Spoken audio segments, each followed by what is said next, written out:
the people in charge of fun are your honors officers.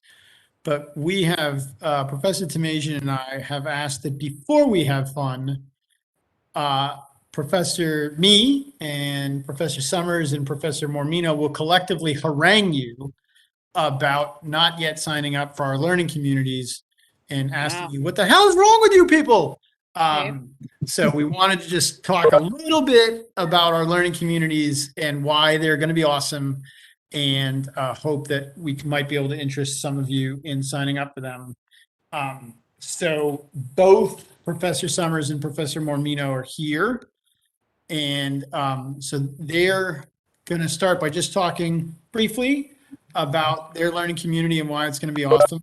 And then I will try to talk briefly about the chemistry and ethics learning community. And I actually want to troubleshoot that with you guys a little bit in the moment, because I have a suspicion about something that I want to ask you about. But without further ado, let's turn it over to Professor Mormino and Professor Summers. Yeah. Okay.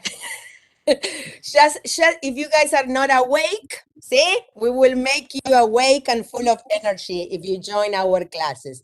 So, hello everyone. Hola todos. I tell you briefly, my name is Veronica Mormino. I'm one of the geography professors in the geography department at Harvard College. I was born and raised in Buenos Aires, Argentina, and I came to this country many, many years ago. I have a daughter. Her name is Ariana, and she's 22. She's a former Harvard student and former honor student. Okay, and one of the best experience of her life was to be an honor PTK student at Harvard. So you guys are in great hands with Professor Alicia and John Garcia. So Professor Summers and I are teaching our learning community class, and I think that perhaps it confuses you a little bit, that long name that the learning community has. So to make it brief, you will be taking Geography 101 entirely online with me, and Political Science 270 Global Politics in a blended format. So we will see you every Tuesday, the two of us, in a computer lab from 9 o'clock to 10:45 a.m. You will earn 6 credit hours, that belong to the social sciences, okay? 3 for my class and 3 for Professor Summers' class. And geography and politics are really linked and go hand to hand. So it's a fun, exciting learning community class. How do we link both classes? Well, in my class in 101, we cover 12 chapters, realms, okay? So we cover Europe, North America, Asia, Africa, and then, Professor Summers will tell you more about global politics. So the whole entire geography part will be online. What I'm saying is, the exams, the map quizzes, any assignment is online. And then the way that we link it is having interesting, fun articles that are related to both classes, such as the status of Puerto Rico, okay? Should it become another state? Such as current events. We cover a lot of current events. What is happening with COVID now? What is happening with Africa, okay? We link those articles, we link those readings on the discussion boards. Then when you guys come to class on Tuesday, and you already done the readings, and we want critical thinking, you guys are excellent doing that, we will discuss and debate, which is part of the global politics part, in class, and Professor Summers will tell you more about it. And I will be there too, because the readings are related to both classes, right? Debating and talking to you guys too. And then I also will be there just to go over any geography questions, going the main points of geography. But again, it's an amazing deal for you package, because you earn 6 credit hours. These two classes transfer very well. And you have two amazing professors with you, and I'm sure we will have an amazing class. So now Professor Summers will tell you more about the global politics part. Hello, everybody. My name is Bobby Summers. So, yeah, I'm going to talk about the global politics part of the course. So, as Professor Mino mentioned, hers is going to be all online, and a big chunk of the material for the global politics will be online as well. We have the in-class portion because we're going to have basically roundtable discussions. And so, what students will do in terms of those is they'll read a couple articles each week, and then we'll come in and discuss those. It will be very light lecture, like 5-10 minutes, to maybe give you some background information on some of the articles that may not be in there. So it's very light. But the idea is that we're going to get together and we're going to discuss these various topics. It might be Russia, China, human rights, environmental issues, world trade, those types of things. And so what we're looking to do is understand how these issues play out, because a lot of times, when we hear about these issues in the news, we get very short little blurbs about them, and so the background is very important. So we pick some articles that have that provide some historical context and shows the complexities of these issues as the United States tries to go forth in the world and make actual decisions about international relations. And part and parcel of that is the importance of geography in a lot of these issues. And so we concentrate on that because we see in a lot of research and in a lot of real life that geography plays a crucial role in a lot of these decisions in international politics. So we work on that relationship. And what we're doing with the global politics part of the class, I don't have any tests in that class. So that's a bonus. The reason is I'm focused more in this class on making sure that you understand the complexities of the issues. I don't need you to tell me what year NATO was formed, or the Warsaw Pact was formed, or when Fidel Castro came to power. You can always Google that, right? But you can't Google understanding. And so that's what I'm attempting to develop here. So we're going to go through and do these discussions. And what it's leading towards in that course is you will work together with some other students in a group, and you will develop a foreign policy platform. So you're basically like pretend like you're the Secretary of State of the United States, and you're going to look at various issues and decide as a group and write about it and do a short presentation on what should be the positions of the United States on those various issues. And so we're looking there, not, of course, I understand you guys are not going to be foreign policy experts, but we're looking for in that is that as we've gone through the semester and we have different topics, that's going to be the basis for what you do in your foreign policy platform. So you're working towards that the entire semester. And that's basically what we do in class. The textbook and the other kind of stuff we'll work on in discussion boards and things like that. But the in-class portion is that roundtable discussion that leads to the foreign policy platform. And I think that's it. If you guys have any questions, I'd be glad to answer them. So I will try to minimize how long I talk about the ethics in chemistry, but I want to I've been teaching learning communities for, I think, probably all 20 years, probably longer than I've been full-time at Harper. So I think I've been teaching them for like 16 years. And one thing that I love about them is that they actually mirror the way that you really engage with the world better than when you learn just inside your own discipline.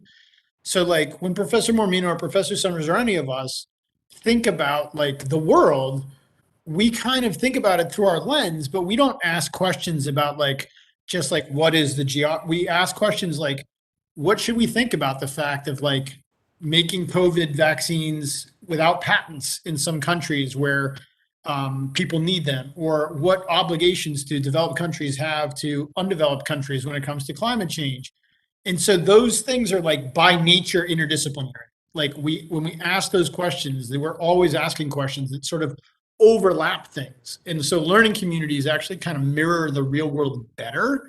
So I would really, whether you take them in honors or not, but I think the honors is amazing. And Professor Summers saying like what he cares about is not a bunch of tests and dates, but like just getting you to think about the complexity of ideas. Like that's what we mean by honors, is like just pushing you guys to think about it. So I think you would really like them taking learning communities. I think you would really like taking them in honors. I know that the time commitment feels like that's a lot. It's a high percentage of your credits going to this A class, but it's really two. But just sort of think about them. So rather than talk to you a lot about the chemistry and ethics one, because you can look at the video that's in the course descriptions and all that jazz. I just want to ask you guys, do you not like me? So like more seriously, I want to know, have some of you considered taking it but decided no? If so, why? Like one possible concern is that like that class is almost entirely in person, so it actually represents a fairly sizable chunk of your week. We can change that. So there's things we can do if there are hurdles from in front of you taking the class. If it's that you don't like me, I can't do much about that. But if it's like, I'm scared of chemistry, wrong, because like it's the chemistry. It's chemistry for non-STEM people. So it's a chemistry class designed for people scared of chemistry.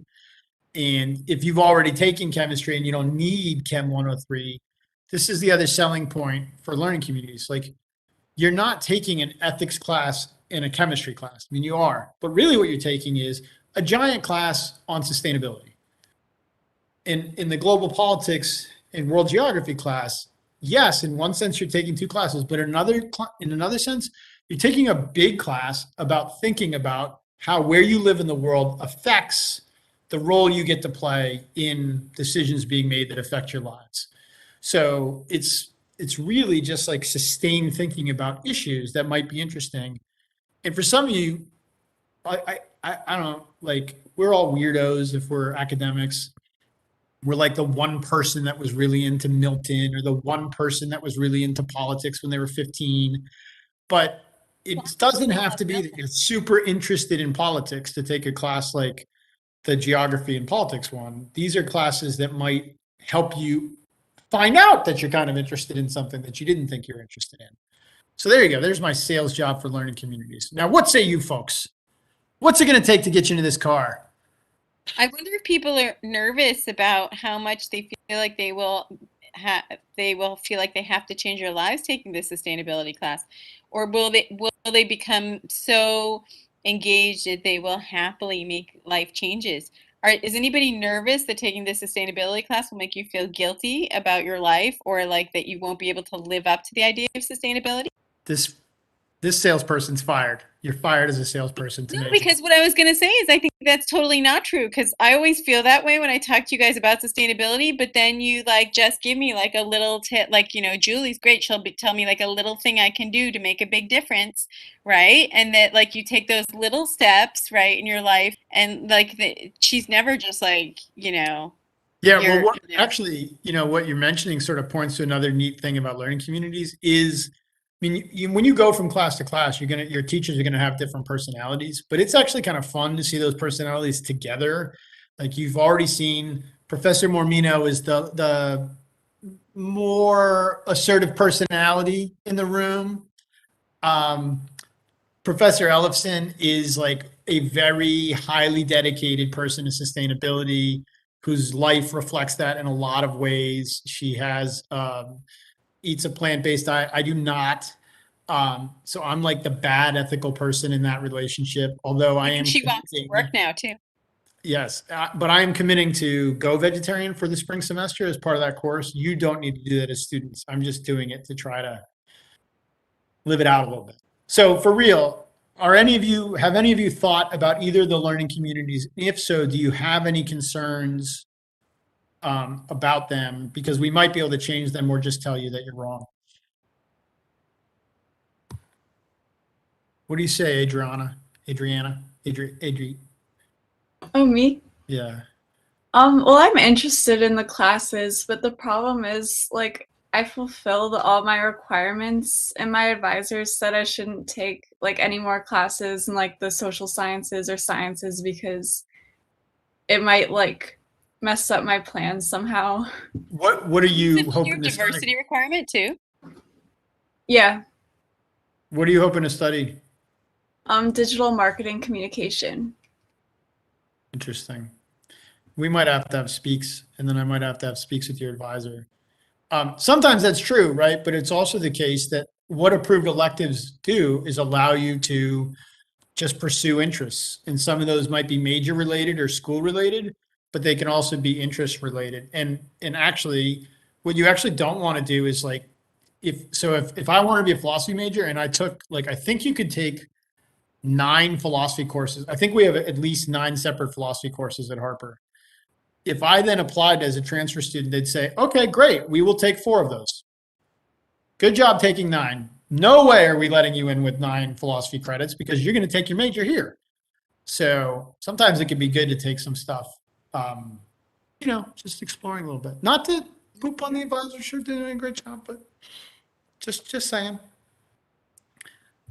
What about you, Jacob? Oh, I actually wanted to take global politics, but when I was registering for the course, it didn't seem to let me do so. And then I found out that Geography 101 was a core requisite. And considering that I only need 11 credit hours to complete my degree, since next semester will be my last semester, I decided to not take those courses. Fair enough. I don't know how to change your mind on that one. All right, we don't want to take up too much time from the officers and the fun that we're going to have. But does anyone have questions about either class or about learning communities in general? I think they'll be great classes. I was sort of hoping some of the people that have been in learning communities would be here today, but I don't see anybody who's had one. Well, let us know if you guys have any questions. We're always available. I'm always sitting at my computer here. So give us a holler. All right. Thanks to both of you. Thanks, Professor Mormino. Thanks, Professor Summers. Hey guys, have fun. All right. And literally, that's what we're going to do now. So the officers, especially Safa and Marion, have sort of kind of done some thinking about we want to make this more open forum today and not have it be led by a speaker. So I'm going to just yield the floor to Safa and Marion and any other officers that are involved in this, and go nuts. Thanks. Hey guys, you guys ready to go nuts? So we have a couple different things that we thought would be really fun to talk about because we tried out some stuff during PTK induction and it went really well for Marion and I because I think some of you guys are here today, so we're kind of mirroring what we did that day, but we wanted to kind of start off by kind of talking about a current events issue that's going on right now and just kind of see where everybody's at with it and just kind of have a discussion because I don't think I know I haven't really had a discussion in any of my classes about it. So Marion, if you want to start it off, I'll pass the baton to you.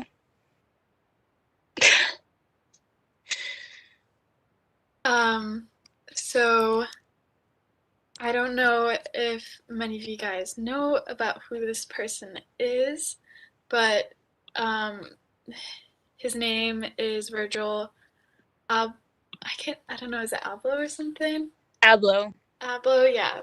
So he was, so he's a famous, well-known designer, and he's an American fashion designer and entrepreneur, and he actually grew up in Chicago, Rockford area, and he's worked with very famous brands such as like Louis Vuitton and I think like Off-White, and tragically he passed away due to a rare cancer. But the reason why I'm discussing him is because he did not only transform what consumers would wear around the world, but he kind of reinvented like the meaning of design. And just a little thing about him is that from the New York Times, he said, for him, clothes were not just garments, but totems of identity, and sat at the next of art, music, politics, and philosophy. And so he was a master of using irony, reference, and self-aware wink plus additional world to recontextualize the familiar and give it an aurora of cultural currency. So that may sound like a lot, but basically he was known by others to kind of transform fashion and that kind of thing. And I was just wondering what people's thoughts were on fashion and that kind of thing, and whether you think, you know, if his work is something that, like, I mean, obviously his work influenced a lot of people, but I just wanted everyone's take on like fashion and what you guys think of it, and how, like, do you find it as a way to kind of express yourself, or that kind of thing. So that's just one topic we're gonna discuss. Yeah, so you guys can like put in the chat or you can raise your hands, but basically like Marian said, we just kind of want to know, like, for starters, I guess, have you guys heard of him before? I know a lot of people were posting yesterday about it, but we're curious, kind of, have you guys heard of him before? Is it a name that you're hearing today for the first time? You guys can put it in the chat. I'm going to assume you're all typing, and I'm just going to kind of, okay, first time hearing about it. Thanks, Sam. That's interesting. Because he was a designer for, I think, Louis Vuitton, and I think he worked with Kanye West as well. So he was really involved in kind of mainstream media in terms of fashion and stuff like that. First time. Okay, that's interesting. That's interesting. Pulled up an article. Efficient. Hadn't heard of him either. I wonder First if anybody here has ever been to the fashion show at Harper. Anybody ever been? Because, you know, we have a big fashion program at Harper, and I had a student invite me once. She had a piece in the show, and I hadn't been before, and I couldn't believe how gorgeous and professional it was. And I mean, I think that when you see handmade, I mean, really like couture clothes like that, it's clearly art, you know. Um, and I was raised in a fashion family, so you would never guess that. I know from knowing me, but my mother worked PR and Filene's, and my uncle was a buyer for Filene's, and my grandfather was a jeweler. And so, you know, Vogue magazine was the one magazine that always like came to my house, oddly. But I don't, you know, even though I do not, I'm not a fashion plate myself, I do think it's art. Okay, so yeah, that answered one of our questions. But a lot of people are putting in the chat that you guys have never heard of him, which is totally fine. We're not like shaming you guys because you guys have never heard of him before. That's totally fine. There's a lot going on in the news right now.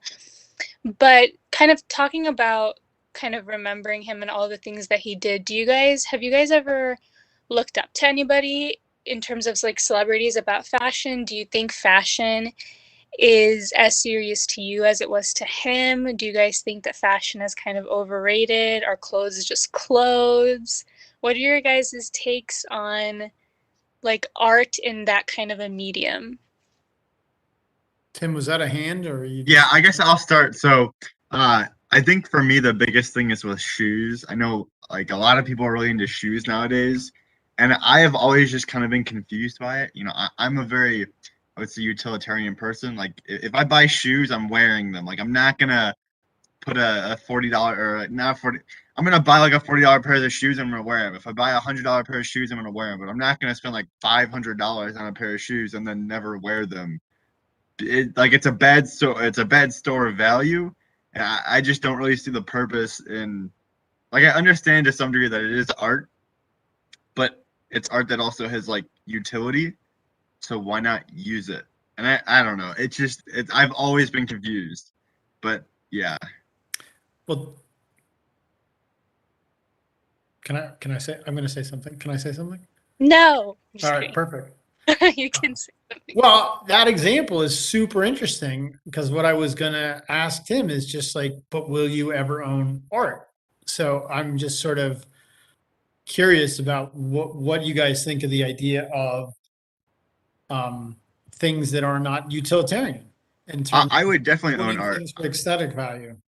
I would definitely own art. I would happily probably I'm probably gonna own paintings and posters one day to have up in my house or whatnot. But I guess I think the definition of art is in some way subjective. You know, it to some people a photo could be art. To some people, a photo couldn't be art. So I think What do you choose? you know, you kind of have to decide on your own. And I think that's kind of one of the cool things about art is the fact that some people can see beauty in this idea of an artwork in something that others just wouldn't. Yeah, and Diego just put in the chat, art is not just merely styles of a culture's values, beliefs, and unity. And I think that's also an interesting point because I think for us, like, I don't know, like, like, I guess I'm asking Tim and Garcia, but maybe everybody in general. I know in other cultures, there's this idea of fashion being maybe a much bigger deal than it is for us. But like the price tag, I feel like is what we look at first. But I feel like in other cultures, they look at kind of the process of making the product or how that product came to be and how it reflects their culture. Do you guys think that our country just lacks culture in that like our clothes are just kind of clothes and they all kind of look the same? Or do you think like there's more value? What is the value of clothing and culture for us here? My first thought is I think like fashion and art and like both of these things, like their value is just dependent on how much a person values them personally. Like one person, like as Tim said, may just wear clothes because like you need to wear clothes. But then somebody else may decide to like dress in a way that to like personalize it and represent and make sure it represents them. And they really like think a lot about like that initial like when people first see them, what do they think, you know? So I feel like it just depends on the person and how much they value it. And then another thing, I think, and then for the question that you just asked, I think yes, I feel like American fashion style, like the general one, honestly, it is like compared to others, I feel like it's much more like fast fashion and much more like trends and not or it's fast fashion, but at the same time it's not very focused on fashion like compared to other cultures. I feel like it's more relaxed, like it's normal to go out in like comfortable clothes, while in other cultures like no, you need to look good even if you're just going to school or something. Yeah, that's a good point. I think a lot of other cultures are very different. Marion, I know there's something in the chat, but I'm on my phone. So if you want to read out loud what's in the chat, we'll just talk about this for another couple minutes and then we'll ask you guys some other questions. We'll move on to something else. Oh, great. Okay. Diego said art is more so reflective of culture. It often reflects much more than affects, if this helps. Well, Yeah. go ahead. Sorry. No. Well, I was going to ask about Diego keeps using the word art, and we're sort of going back and forth between this fashion and art. So I was just curious what you guys think about parallels and non-parallels. So if you think about art, you can think about art as just an object of aesthetic enjoyment, right? Tim's going to have paintings and posters in his house, and he will enjoy looking at them. Fashion and clothing has a utilitarian purpose, but some would also say that at least one other function of art can be it can make a social statement. It can attempt to be a part of a cultural conversation and even try to bring about thought, if not change, about an issue. And I'm just curious if you guys think that can be true of clothing. And I'll try to use clothing instead of fashion because I feel like fashion has this connotation of like high fashion, like expensive fashion, but it's really anything we wear, right? To Donna's point about like Americans just like get comfortable. But it's, you know, it's interesting in different parts, even in the United States. Like I've been down south and people will, if you go out, it doesn't matter if you go in the local bar. In certain parts of the South, you dress up to go out on a Saturday night. And, you know, sometimes you see it in families or in geographical regions but people definitely think differently about where they dress depending on the communities they come from. So I guess I'm asking two questions. A, do you think apparel and fashion can be connected to social change and thinking about social issues? And two, what do you think about the connection between clothing and your community and your identity and how what you wear shapes who you are? Something that I was thinking about was, I think it was like the early 1900s or like the 1920s about where women were dressing differently than they were before.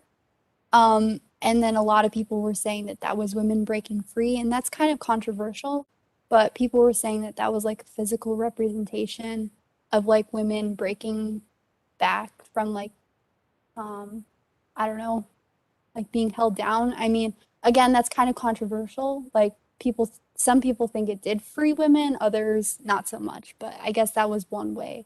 I think a lot of people talk about that when they talk about like the women's movement, possibly. Yeah, I think that's a really good connection, and it has a lot to do with kind of how this conversation first started out, which was talking about Virgil Abloh in the beginning, like Marion said. And a lot of his impact that he had on kind of the fashion industry was this idea of bringing streetwear and leveling it up at the same level that luxury wear is. I have like a couple articles pulled up that we've been looking at between, you know, when we came up with this idea and now. And a lot of what he tried to do with creating and designing clothing was kind of changing this perception of like how the fashion industry would portray certain styles of clothing. And so a lot of what he did was kind of taking what he knew and what he was familiar with, you know, growing up and with his identity, and making it more luxurious and making it more normalized and making it almost mainstream so that it wasn't such a taboo idea that luxury clothing could only be clothing that specific people made in specific places with a specific amount of money and with enough recognition. So I think this is a really great kind of topic that we can stick to, that, you know, Garcia was asking about. What do you guys think, you know, like with fashion being, can you enact change as much as you can with other mediums, like through fashion and through your clothing and what you wear and how much you spend on what you wear and how much clothing costs? And like Donna mentioned, fast fashion. We can touch on fast fashion too if you guys have if any of you have some strong opinions on that. How many of you guys think of clothing as an important part of your identity?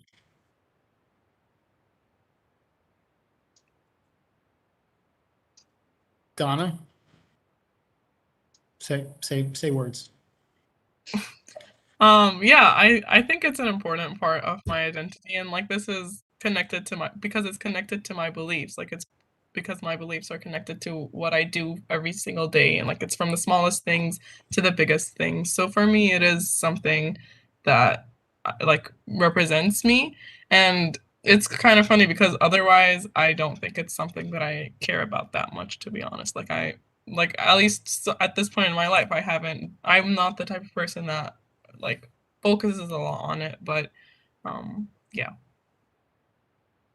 You guys are from a different generation than Professor Tamajian and I, but we grew up in the age where in high school, just go watch like 16 Candles or something like that, and you will see that like there's the preppy, there's the punk, there's the athlete, there's like they're identifiable cultures, not cultures like ethnic and religious cultures, but like subcultures that were very easily identifiable by what they wore. And so it seems like that's kind of like a little bit disappearing now. Is that true? Or do you guys still think that like, no, there's definitely like those people are the gods? Marion, is that what you were going to say? Oh, sorry, Marion. Oh, yeah. I mean, I was just gonna say, like, in high school, I was very keen on like dressing nicely every day, like going to school, and like I kind of wanted to reflect like if I'm gonna dress nicely, like I'm gonna like live up to that. Like if I look neat, I'm an organized person. Thus I'm gonna like be organized at school. Like I just had this weird thing like when I would take exams, I'd be like, okay, I'm gonna like dress nicely, and somehow like I'll instead of like dressing like with just sweatpants and going in like as like pajamas, I'm like kind of like I refresh myself for the day. So I definitely found like a sense of identity and kind of like yeah, yeah, I would dress nice for finals and that whole thing. Like I kind of just thought like the way I dressed reflected the my behavior and that kind of thing. But I definitely think there isn't so much of a big difference in, you know, if you're a jock, this is what you wear, or if like you're part of, if you're in band or I don't know, in cheerleading, like this is what you wear. I feel like people now more wear what they're comfortable with and what they find, I guess, as like trendy. But I feel like instead of people wearing stuff that kind of identifies them with a specific group, I feel like now people have become what start wearing more things that are just trendy. Like I feel like that's the thing now. Like what are the trends? And each year just it's like not just one group of people who change, it's like everyone. You know, everyone is like, "Oh, Uggs were out and now docs are in." It's like a weird thing. Um, so I don't know. I just wanted to share that. You guys are in a pretty tightly confined geographic area though too, right? So one thing that's interesting about the person we're talking about is like Off-White, the name essentially is a way of indicating this is clothing for people of color. And in the 90s, there was FUBU, which was for us, by us, which was Black owned and with the target audience of African Americans. So I think there's a lot of subcultures in the United States where people are, it's very consciously the case that like the whole idea of the design of the clothes isn't to be like everybody else, but to signal. So I'm just curious what you guys think, if you like the idea of blending in or standing out because of your clothing. I Yeah. like the idea of standing out. You said you do like that idea, Dina? Of standing out, yeah, Yeah, with your clothing. I like that you said everyone that just wore PJs at your high school. Okay, Yeah, they did. fair enough. Interesting. Okay, did you guys want to keep talking about this, Safa, Marion, or did you want Tim wants to weigh in? Oh, I was gonna say, I think I care more now in college than I did in high school. Like I think I wore like a t-shirt and cargo shorts every day to high school. But like now that I'm in college and I have to start thinking about like a job after high school or after college, and like the people that I come in contact now with could lead to a job one day. Like I think I'm a little bit more conscious about what I wear so that I don't come off as an absolute buffoon, which I am. But you know, when I'm at least dressing the part, I'm at least halfway there. So yeah. Yeah. Networking 24/7. Okay, Marion, do you want to do some of the fun questions? Because there's the first one I'm very intrigued in hearing. So Yeah. Let me pull it up. So, I guess we'll drift away from this fashion thing, but if you guys, I don't know if you want to put in the chat, but if you guys are more willing to have like a more in-depth conversation about it next semester, we can totally do that. I think everyone's pretty interested in fashion, but just say it if you want to do it again. You can just put in the chat. But one question that we had for fun was I think Safa came up with this one, but it was, what is one hit song that bothers you the most? And you don't have to answer it right away unless you have one off the top of your head. Go right ahead. Yes. Yeah. see now, So for me, it is 100% High Hopes.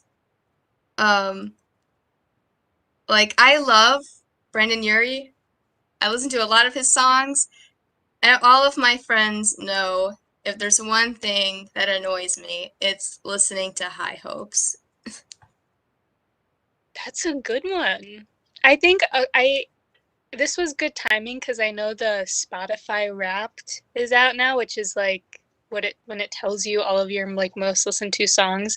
So maybe like if I know it's a lot to ask for maybe one specific song, but maybe like one artist that you think is super, I can't think of the word off the top of my head, but very overappreciated, the opposite of underappreciated, or like an artist that you just think gets too many hits, or like Dua Lipa or Justin Bieber, or like I feel like we have to think back to like 2014 about a song that maybe was on the radio all the time.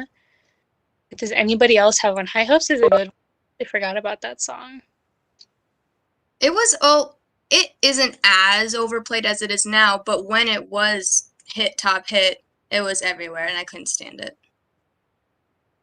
Yep. I know a lot of people hated like Happy by Pharrell Williams, which I was like, okay, that's interesting. There was like all those Chainsmokers songs. Do you guys like the songs that play on the radio? I know a lot of people hate mainstream music. Do you guys like mainstream? No, like honestly, it's good. Just that as Apanchu said, like when you overplay it, then you start to dislike it. That's usually what contributes to it. You play it too much and then you don't like it anymore.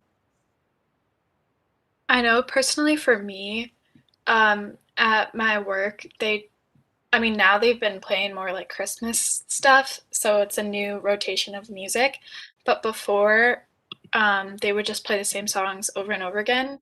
And most of it was Taylor Swift, so I wouldn't really mind it, except when that one song, like Dance Monkey by that, I think, what's her name? Australian artist, Tones and I. Like, it's just so, like, my neighbors who are kids play it all the time too outside, and I'm just so sick of it. And I just, like, you can't even know what she's saying, too, so I'm like, what's the point? But, yeah, I know that's one for me right now. Antonella said, always overplay one particular song. Like Kanye, but I agree some music over the radio is overplayed. That's another good question. Is there one song you guys could listen to literally a million times over and never get sick of? I'll ask you the opposite song. Can you repeat that question? What's one song you would never get sick of? Might have to think about it. I know for me it would be Shake It Off by Taylor Swift. Literally any Taylor Swift song, like, I'm fine with for some reason. You would never get sick of Shake It Off? Yeah. I'm totally love it. fascinated by that because of all the Taylor Swift songs. I would think that would be one that has a potential get sick of factor. That's the thing. That's why I mentioned it, because it's a song that I'm surprised. Like, I've listened to it over and over so many times, but somehow I just have never gotten sick of it, even when they, like, play it on the radio. So. Safe and Sound is a great one. In the chat, Safe and Sound is great. Yeah. Okay, we'll move on to the next question. I'll read this one off. What is one celebrity couple that shocked you the most? Like a celebrity couple that hit the news and you were like, wow. Because I know recently it's been Pete Davidson and Kim Kardashian. But what is one couple that you were like, did not see that one coming? I was kind of shocked when Bennifer got back to. Huh? What did Garcia? What did you say? Pete Davidson's with Kim Kardashian? Supposedly. Right to the top of my list. I saw this one meme and it was like, if Pete Davidson can date Kim Kardashian, then you can become a doctor. Because it's just like so far-fetched.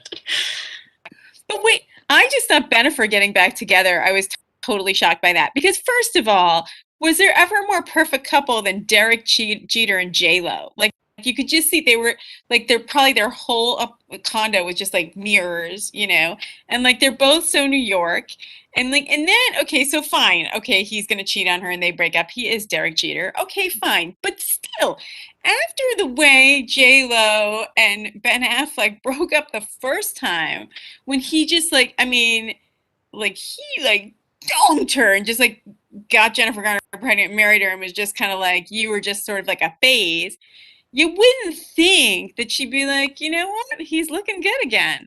What's up with that? That's a good one too. I was pretty surprised by that one too. All right. We have some would you rathers, you guys. Marion, do you want to do the first one? Yes. Oh. Oh, Colin Jost and Scarlett Johansson, someone said. That's interesting. They seem I find it a little bit weird, like how often, I mean, maybe it's just because these celebrities are always in the spotlight that we just like see everything that goes on with their lives. But just like the amount of like news notifications I get of like this celebrity cheated on this one and they cheated on this one and now they're back together. And it's like this kind of thing. And I don't know, I just like, why care? a little. It deeply troubles me that you just described those as news notifications. Yeah. But it is true that like mainstream news will report on like celebrity couples now. Like if you go to like the CNN page, like sometimes there will be something about a celebrity couple and you're like, what? Like it's not new. Business scheme. That's a good point. For the Kardashians, it is probably a business scheme, but they're on a whole. So, like, my opinion on the whole business scheme between relationships, I kind of feel like that really has died out a lot. Like, what I mean is that usually celebrities, anything they do can get on the news, basically. Pretty much anything. So when they say, oh, it's a business scheme for why they're in a relationship, when it's stuff like Kim, when the Kardashians, because their family name is a business, so that makes sense. With the family name itself. But if you're a celebrity who sings, you can put out an album and you'll get your popularity. I don't think people who sing or act or stuff like that need to be in a relationship to get popularity. They just need to do what they do. Yeah. So, that's kind of like my input on it. Yeah, Donna That's said interesting. Mendez and Kamika. That's true. They broke up though. Shucks. But now they have the popularity of like now having the attention of having broken up. So, yeah, tension's weird. All right. Go ahead, Marion. You had a would you rather, right? Yeah. Yes. Yeah. So the first one that we have is, would you rather wake up in an unknown desert or unknown body of water? Desert. I hate no ocean. Oh my God. The ocean terrifies me. No. Like No just ocean. floating in the body of water? Yeah. Yeah. Just chilling in the, either you're in the desert or you're in a body of water that you've done. Are you on a raft or something? That's horrifying. It's wake up. So you've woken up and that's where you are. Okay, a lot of people are saying desert. Interesting. I would rather be in the desert. Desert. The body of water is unknown, so I don't know if it's tropical or anything, but desert. Okay, I think has almost everyone said desert? So we don't even know if it's salt water or not, right? If it's fresh water, maybe you could drink it. True. But what if you don't know? That's a bad way to find out whether it's salt water or not. Right. True. I guess you got to say desert, but I prefer water in some ways. But then if you don't even know if there are sharks or whatever, and plus you have to keep swimming. Whereas at least with the desert, you can sit there, but then it's probably super hot. I don't know. I'm not going to choose. What resources there? I don't know. It's just waking up somewhere that you don't know where you are. So I think the majority consensus is desert, which I don't know if I agree with that. I freak out when I think about this question. Okay, the next one. When you ask a group of honors Yeah. students, would you rather question? We want all the facts. Is it cold? Is it Yeah. hot? Where is it? True. Should edit. Outback Australians. That's funny. All right, next one. Never get angry or never be envious.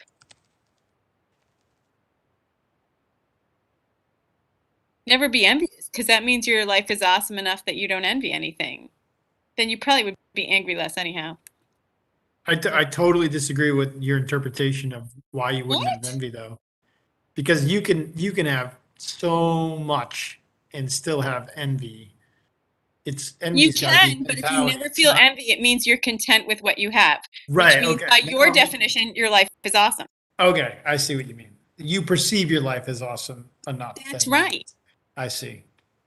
Never be angry. I feel like it would actually be morally wrong never to be angry, but morally praiseworthy to never be envious.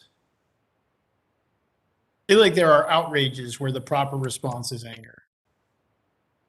How about that? That got a little deeper than you thought. Sorry. Yep. It's funny that I thought these would be debates, but you guys just know like all the logic behind. Well, okay, this one I don't. Okay, Marion, the next one. This one I don't know. Said anger. Samuel, do you want to defend yourself? Oh yeah. Anybody want to defend themselves? Because you're really pissing me off right now. I'm joking. That was a joke. I mean, for me, I had like anger management issues. So collectively, I know what it's like to be in a constant state of anger. And also, in my opinion, with the fact that you can't get angry at a scenario, I feel like at the same time, it's like you can know if a scenario is wrong, in a sense, without even being angry about it. Right? That's fair. Because like for some people, it's like, oh, this like conflict of somewhere else, like directly correlates to me or doesn't directly correlate to me. But I know that's wrong in certain contexts, right? Yeah. But that's a good justification. And then for people who are never envious, I feel like even if you get like the self-satisfaction, that's only technically for you, right? So it might stem from when you start meeting other people, because then they're like, why didn't you like, because when people get envious, they get motivated sometimes. They want, I want this, I want that, so I'm gonna get better and do this. True. That's very true. That's just my 2 cents. We appreciate. All right, let's do Yoda one. weighed in on both of those, right? Hmm. Yoda thought that Yeah. envy was bad and anger was bad. Both lead to the dark side. All right. I think we can do maybe one or two more. This one, I feel like, I don't know. I don't think we'll argue too much about this one. Or I don't know. Marion, do you want to read the next one? Yeah, I know. I want to do the last one. We could do that Oh, one. okay, you can do that one if you want. Yeah. Oh, okay, that's fine. Yeah. I was just thinking, I want to know what people would think of this. But would you rather have unlimited first class plane tickets or not have to pay for food at a restaurant or Oh at my any God. restaurant? Food. Both are pretty expensive. Food. Said food. Sam said food. Food. I don't travel enough This for is unlimited kind of plane tricky if you mostly eat home food or home cooked meals. True. That might change quickly if you like any restaurant, never have to pay for food. Is that what you're saying? I think so. Any restaurant. Oh But God, that is so hard. That is so hard. Yeah, I don't know. where you are. I gotta hold. Hey, Larissa, gotta weigh in on this.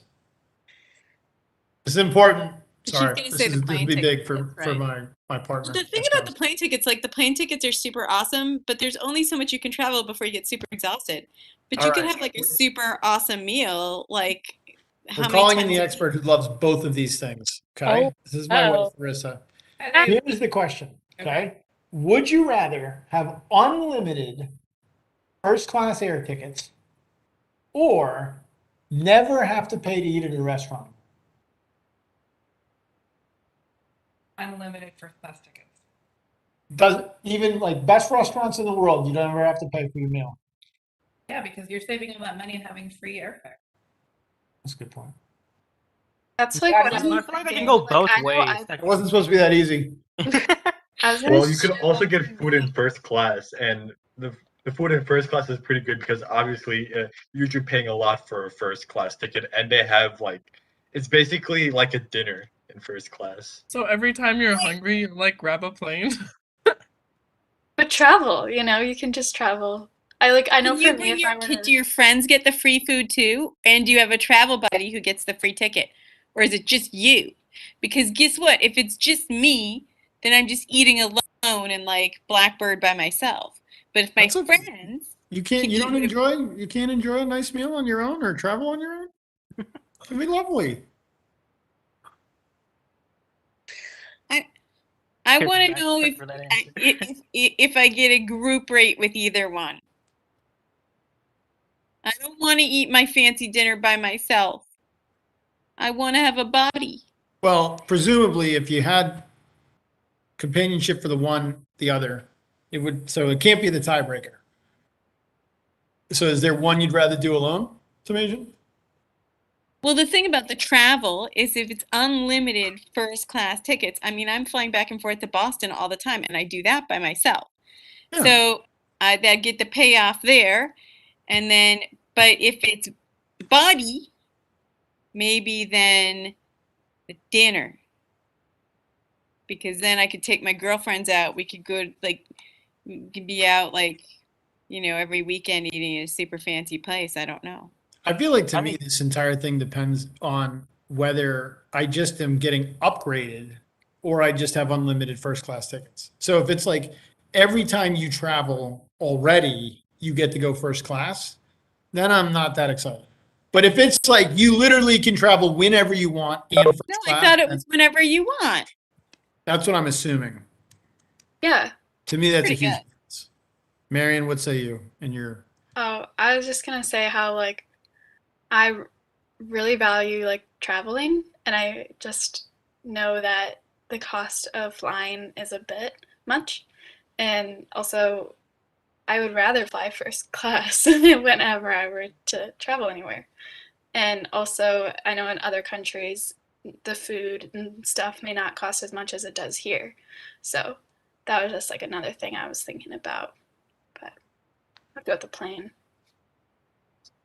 I mean, one thing to note is that for paying, so for the concern of whether you can eat with others, right? Don't they usually ask if you want to split checks or not? So technically, couldn't you say I will like pay for this and it'll be a free meal on you, technically speaking? True. I'm okay with that exception. I think that makes sense. I think that is. If that's the case, then I might go with the restaurant. I feel like you can also just sell your first class tickets whenever you don't want them. You can't do that with your food. Oh, Overprice it. Yeah. Perfect. Just be like, hey, bro, got first class ticket. You want to go? Okay. No, I don't think you can transfer plane tickets anymore. Oh, that's true. Of course, there's a dark side to both of these, but I guess I'll shut up. Well, if you have unlimited food, then you'd have to have a lot of control not to, like, you can see what could happen. And then also, I feel like if you could What's just the dark always side of unlimited access to travel? Oh, actually, funny enough with the unlimited access, there was actually, I think, an incident not too long ago about a man who had unlimited first class tickets, but they canceled it because he kept giving it to his friends. This is an actual situation for someone who had You're unlimited right. first I class. think that the downside of the unlimited travel is that you would never feel like you could just like stay home and relax because you'd be like, well, I can go anywhere this weekend, so I should travel. I feel like you're making these options compulsory. You don't have to eat constantly just because you don't have to pay to eat.